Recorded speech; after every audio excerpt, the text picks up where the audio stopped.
السلام علیکم ورحمۃ اللہ وبرکاتہ۔ سورہ یونس آیت 11 سے ابتدا کریں گے۔ کریم رب سے دعا ہے ہمیں سننے، سمجھنے، عمل کرنے کی توفیق عطا فرما۔ اعوذ باللہ من الشیطان الرجیم، بسم اللہ الرحمن الرحیم۔ وَلَوْ يُعَجِّلُ عَجَّلَ يُعَجِّلُ، تعجیل اس کا مصدر ہے۔ اردو میں لفظ اجلت یوز ہوتا ہے، اجلت، جلدی، تیزی۔ وَلَوْ يُعَجِّلُ اللَّهُ، اور اگر اللہ تعالی جلد بازی کرتا، جلدی کرتا، للناس، لوگوں کے لیے یا لوگوں کو، شر، برائی میں، شر میں، خیر کی ضد ہے، استعجال لہم، استعجال کہتے ہیں جلدی کرنا، جلدی مانگنا، عجلت کرنا، ہم، ان کے لیے، بالخیر، طلب خیر میں، بھلائی میں۔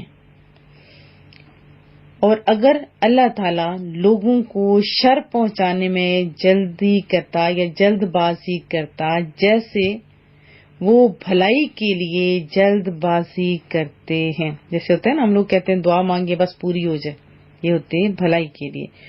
مراد کیا ہے کہ اگر لوگوں کو برائی میں جلدی کرتا رب کریم، جس طرح وہ طلب خیر میں، یعنی لوگ طلب خیر میں جلدی کرتے ہیں، بھلائی مانگنے میں جلدی کرتے ہیں، لقضی، پورا ہو چکا ہوتا، البتہ الیہم، ان کی طرف، اجلہم، ان کی میعاد، اجل، میعاد،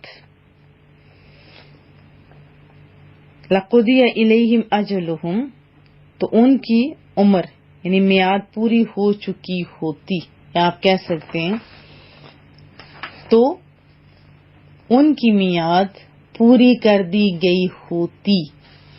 فَنَّظَرُ، ہم چھوڑ رکھتے ہیں، فَنَّظَرُ، ہم چھوڑے رکھتے ہیں، الذین، انہیں جو لا یرجون، یرجون کہتے ہیں توقع، لا یرجون توقع نہیں رکھتے، امید نہیں رکھتے، لقاءنا، ہماری ملاقات کی، فی طغیانہم، فی ہوتا ہے میں، طغیان، یہ جو ہوتا ہے سمندروں کے اندر طغیانی آئی ہوئی ہے، یہ بھی اردو کا لفظ ہے، سرکشی میں، اپنی سرکشی میں، یعمہون، وہ بھٹکتے رہیں۔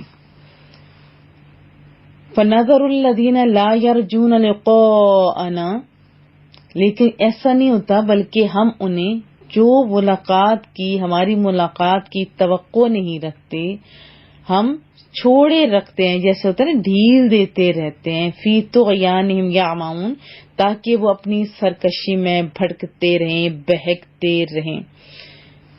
وَإِذَا مَسَّ الْإِنسَانَ، مس ہوتا ہے چھونا، پہنچنا، اور جب انسان کو پہنچتی ہے ضرر، جیسے اردو کا لفظ ہے ضرر، تکلیف، پریشانی، دعانا، ہمیں پکارتا ہے، دعا پکارنے کو کہتے ہیں دعانا، ہمیں پکارتا ہے، لجنبہ، یہ جیسے اپنی پہلو پر لیٹا ہوتا ہے نا، لیٹے ہوئے بھی، او یا قاعدن، قاعدہ اولا، قاعدہ اخیرہ، تشہد میں جب بیٹھتے ہیں کہا جاتا ہے نا کہ قاعدہ اولا میں یہ پڑھو، تو قاعد کا قاعدہ بیٹھا ہوا، قاعدہ بیٹھا ہوا، او یا قائمہ، قیام جیسے کھڑا ہونا نماز میں فرض ہے، تو قیام، یہاں قائمہ وہ جو کھڑا ہونے والا ہے، قیام کرنے والا ہے، اس میں فاعل ہے نا یہ۔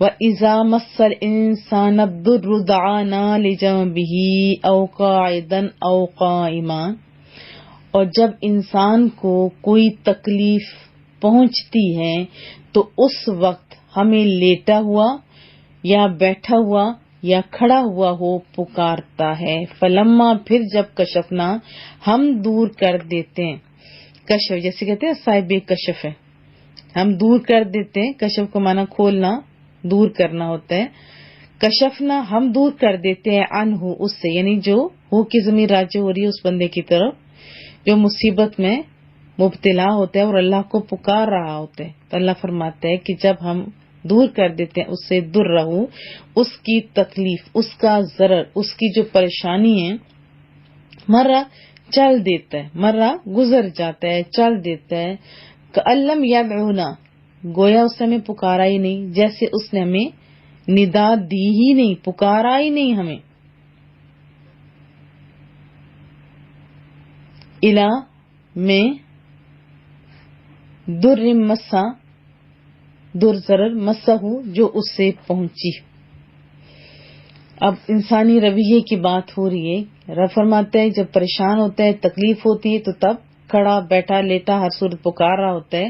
فلما کشفنا عنہ درہ مر کأن لم یدعنا الی در مسہ، جب ہم اس سے اس کی تکلیف کو دور کر دیتے ہیں یا وہ تکلیف سے نکل آتا ہے تو چل دیتا ہے جیسے اس نے ہمیں تکلیف میں جو اسے پہنچی تھی کبھی پکارا ہی نہیں تھا. کتنی سونی عکاسی کر رہا ہے قرآن کریم. کذالک، اسی طرح، زینا، آراستہ کر دیا گیا، سجا دینا، آراستہ کر دینا، مزین کر دینا، للمسرفین، جو حد سے بڑھنے والے ہیں، حد سے گزر جانے والے، ما کانوا یعملون، جو وہ کیا کرتے تھے. اسی طرح حد سے بڑھنے والوں کے لیے وہ کرتوت جو وہ کیا کرتے تھے آراستہ کر دیے گئے، یعنی دکھائے گئے ہیں. اسی طرح حد سے نکل جانے والوں کو ان کے اعمال آراستہ کر کے دکھائے گئے ہیں، یا دکھائے جاتے ہیں، یا دکھائے جائیں گے. وضاحت کر لیتے ہیں. اب انسان کی ایک کمزوری، اس کی اصلاح رب کریم انتہائی حکیمانہ انداز میں فرما رہا ہے، بتا رہا ہے انسان کو کہ ایک طرف تمہارے کرتوت ہیں جو فوری گرفت اور مواخذہ کے مستحق ہیں، اور دوسری طرف تمہارے مطالبات ہیں جو دنیا بھر کی آسائشوں کو اپنے دامن میں سمیٹے ہوئے ہیں. اگر تمہارے مطالبات کے پورا ہونے میں کچھ تاخیر ہو جائے تو تم بڑے بے چین ہو جاتے ہو اور اپنے رب کریم کے شکوے کرنے لگتے ہو. تم نے یہ سوچا ہی نہیں کہ اگر اللہ تعالیٰ تمہاری کرتوتوں پر پکڑ لیتا تو تمہاری کیا درگت بنتی. سمجھ آئی؟ تم نے یہ نہ سوچا کہ اگر اللہ تعالیٰ تمہیں تمہارے کرتوتوں پر پکڑ لیتا تو تمہاری کیا درگت بنتی.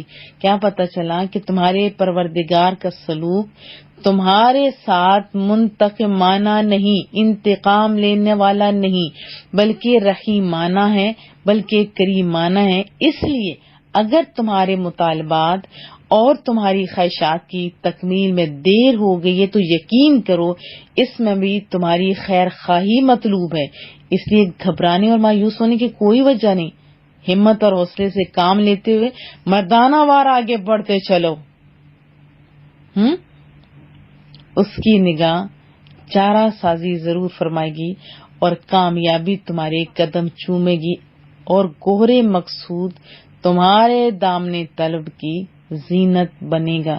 کیا حکیمانہ سٹائل ہے قرآن کریم کا. اور ایک اور بات، اگر اللہ تعالیٰ لوگوں کی بددعائیں جیسے غصے کے عالم میں ہم لوگ بچوں، بڑوں، رشتہ داروں، مال کے لیے کرتے ہیں، کہتے ہیں نا ہم ہلاک ہو جائیں، اللہ تجھے غارت کرے، برباد کرے، ایسے کلمات بچوں کو، رشتہ داروں کو بھی کہے جاتے ہیں، ہوتے تو غصے میں، تو ایسے کوسا جاتا ہے جیسے اوروں کو بھی نہیں کوسنا چاہیے. میرے محبوب کو تو پتھر بھی لگے تھے طائف میں، لیکن ایک بھی بد دعا نہیں دی. اور رسول اللہ کی امتی کیا حال کریں، لمحہ فکری ہے. بہرحال اگر وہ ایسی دعا قبول کر لی جاتی جیسی جلدی دعائے خیر کے قبول ہونے کا ہم لوگ مطالبہ کرتے ہیں، چاہتے ہیں، تو خاتمہ ہو نہ چکا ہوتا، لوگ ہلاک نہ ہو چکے ہوتے. یہ تو اللہ کا فضل ہے، ہم بچ گئے. ہم بچ گئے. تو اس سے ہمیں کیا پتا چلا کہ ہماری تمام دعائیں قبول نہ ہونا یہ رب کی رحمت ہے. کبھی ہم برائی کو بھی بھلائی سمجھ لیتے ہیں نا، تو غصے میں اسپیشلی میں آپ کو کہوں گی اپنے آپ کو، جیسے اپنے لیے بھی لوگ بڑی استغفر اللہ غلط الفاظ استعمال کرتے ہیں، اسی طرح بچوں کے لیے بھی، رشتہ داروں کے لیے بھی تو کیا چاہیے کہ خیر مانگے. اگر آپ نے کسی کو بد دعا دینے، فار ایگزامپل بھائی بہنوں لڑائیاں ہو جاتی ہیں، خالہ پھپھو کسی کے ساتھ بھی ہو جاتی ہیں، آپ مجھے بتائیں فار ایگزامپل وہ دعا قبول ہو جاتی ہے تو پریشان کون ہوگا؟ سب سے پہلے تو آپ ہوں گے نا. ہو سکتے ہے وہ قبولیت کی گھڑی ہو، اور وہ جو بد دعا تھی وہ واقعی مصیبت آفت بن کے ٹوٹ پڑی تو پھر کیا ہوگا؟ حضرت جابر رضی اللہ تعالیٰ عنہ فرماتے ہیں کہ ہم رسول اللہ کے ساتھ بواد کی جنگ میں گئے. محبوب نے ایک ایک چیز کی ہماری رہنمائی فرمائی ہے. کاش ہمیں سمجھ بھی ہوتی. اللہ ہمیں علم نافع بھی عطا فرمائے، شوق بھی دو اور عمل کی توفیق بھی دے. اب بواد کی جنگ میں وہ فرماتے ہم گئے، آپ مجدی بن عمر جہنی کو تلاش کر رہے تھے. ایک اونٹ پر ہم 5 تھے، 6 اور 7 آدمی. آپ کو پتہ ہے اس وقت سواری کم تھی تو یہ ایک دوسرے کے ساتھ تعاون کر رہے تھے، ایک اوپر بیٹھتا باقی ساتھ چڑھ رہے ہوتے. فرماتے ہیں کہ ایک انصاری اونٹ پر بیٹھنے لگا تو اس نے اونٹ کو بٹھایا، پھر اس پر سوار ہو کر اسے چلانے لگا. اونٹ نے اس کے ساتھ کچھ سرکشی کی. کر جاتے ہیں بچے بھی جانور بھی. جیسے اس نے سرکشی کی تو اس نے اونٹ کو کہا، جیسے کہتے ہیں تم پر لعنت ہو، یہی اس نے بھی کہا، تم پر لعنت کرے اللہ. اور اس نے یہ الفاظ بولنے کی دیر تھی، محبوب نے فوراً پوچھا کہ اونٹ پر لعنت کرنے والا شخص کون ہے؟ اس نے کہا کہ محبوبہ یہ میں ہوں.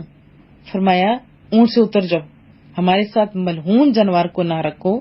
تم اپنے آپ کو بد دعا دو، نہ اپنی اولاد کو بد دعا دو اور نہ اپنے اموال کو بد دعا دو. کہیں ایسا نہ ہو کہ یہ وہ گھڑی ہو جس میں اللہ تعالی سے کسی عطا کا سوال کیا جائے تو وہ دعا قبول ہوتی ہے.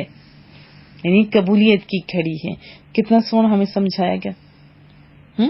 تو میں آپ سے توقع رکھوں کہ انشاءاللہ اپنی زبان کو سنبھال کے آپ استعمال کریں گے. دیکھیے پریشانیاں آتی رہتی ہیں، آتی ہیں، آئیں گی بھی، لیکن مومن صابری ہوتے ہیں. اسپیشلی غصے کی حالت میں آپ جو الفاظ استعمال کرتے ہیں وہ مناسب نہیں ہوتے. تو غصے کی حالت میں آپ خود کو دعا بھی تو دے سکتے ہیں، اللہ مینوں ہدایت دے، ایسا بھی تو کہہ سکتے ہیں. کوئی تنگ کرے تو یہ بھی تو کہہ سکتے ہیں اللہ تمہیں ہدایت دے. وہ فائدے والی بات ہے یا دوسرے والے؟ کیونکہ جب ہم کسی کو کچھ بھی کہہ رہے ہوتے ہیں فرشتے تو آمین کہتے ہیں، وہ تیرے حق میں قبول ہو. تو فائدے میں تو ہم تب رہیں گے نا جب ہماری زبانیں دعاؤں کی عادی ہو جائیں گے. تو دعاؤں کی عادت بھی ڈالیں. ان آیات سے ہمیں یہ پتہ چلا کہ رب کریم سزا دینے میں جلدی نہیں کرتا، جس طرح کے بھلائی، خیر، اچھی چیز آپ تک پہنچانے میں جلدی کرتا ہے، دعا کے قبول ہونے میں جلدی کرتا ہے. لیکن ادھر بات ہے کہ وہ ڈھیل دیتا ہے، مہلت دیتا ہے تاکہ بندہ اس کو مواقع ملے اور سنبھل جائے.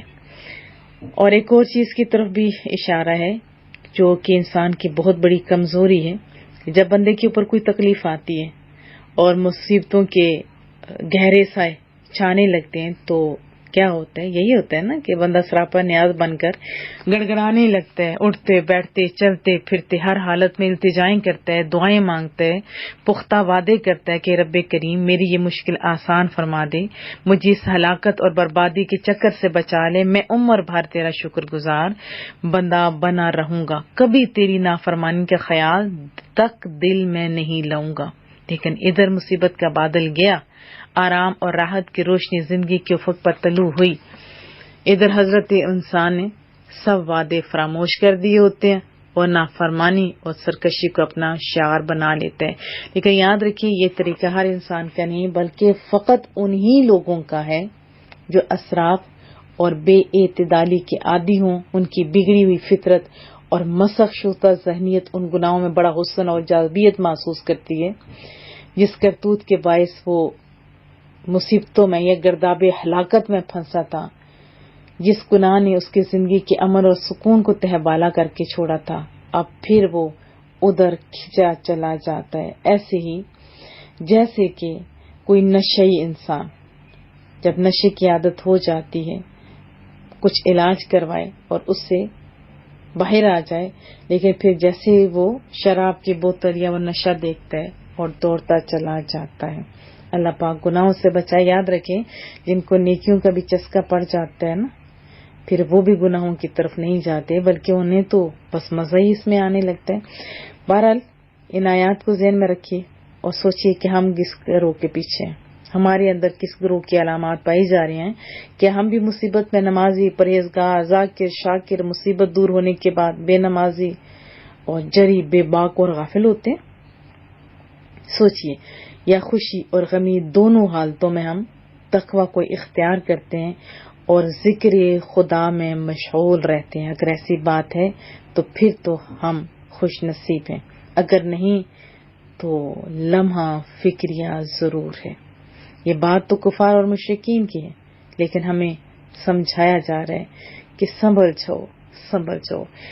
اگر غلطیاں ہو گئیں تو آپ سچے دل سے توبہ کیجیے، اپنے رب سے معافی مانگی، وہ سونا غفور الرحیم ہے، اس کو مانگنے والے لوگ اچھے لگتے ہیں۔ اللہ آسانیاں پیدا فرمائے، اور پکا وعدہ کیجیے کہ انشاءاللہ تعالی ہم برائیوں کے قریب نہیں جائیں گے۔ مولا کریمہ تو ہماری مدد فرما۔